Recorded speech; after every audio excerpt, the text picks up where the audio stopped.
ষড়যন্ত্র নশালিব বৈদ্যুতিক কর্মন্তর ব্যবস্থা করো বৈদেশিক কারিগরি কিনা নিবন্ধন যুবক সিকিউরিটি হকারত কর্মন্তর ব্যবস্থা করো বৈদ্যুতিক বসবাস রামায়ণ জনবলের যোগ্য বৈদ্যুতিক বসবাস রামায়ণ জনবলের যোগ্য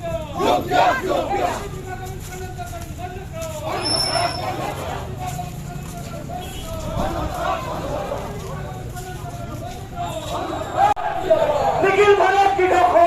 जिला परिषद जिंदाबाद इंकलाब जिंदाबाद अमर तो हम एक है আমার স্থান দৌলত কিন্তু আমার কামকাজ বিলাক সবেই সবল হইলে যোৱা সময়ছোৱাত তেলৰ উৎপাদন হ্ৰাস হইলে 1991 চনত ভাৰততে কোনো জিলা নেতা মহিলা প্রবেশন আন্দোলন করে তার ঘটেছিল ইনকলাব জিন্দাবাদ ইনকলাব ইনকলাব ইনকলাব জিন্দাবাদ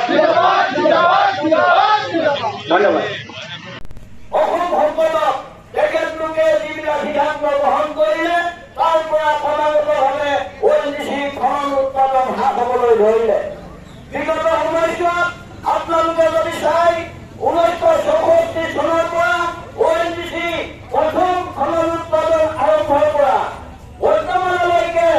আমাৰ ভাৰত চৰকাৰৰ পেট্ৰলিয়াম মন্ত্ৰালয়লৈ আমি প্ৰেৰণ কৰিম আৰু ONGC আমাৰ অধ্যক্ষ পৰিচালন সঞ্চালকালয়লৈ আমি প্ৰেৰণ কৰিম আৰু তাৰ লগে লগে আমাৰ যোৰহাট সমষ্টিৰ লোকসভা সাংসদ জনকো আমি স্মাৰকপত্ৰ প্ৰেৰণ কৰিম। ধন্যবাদ।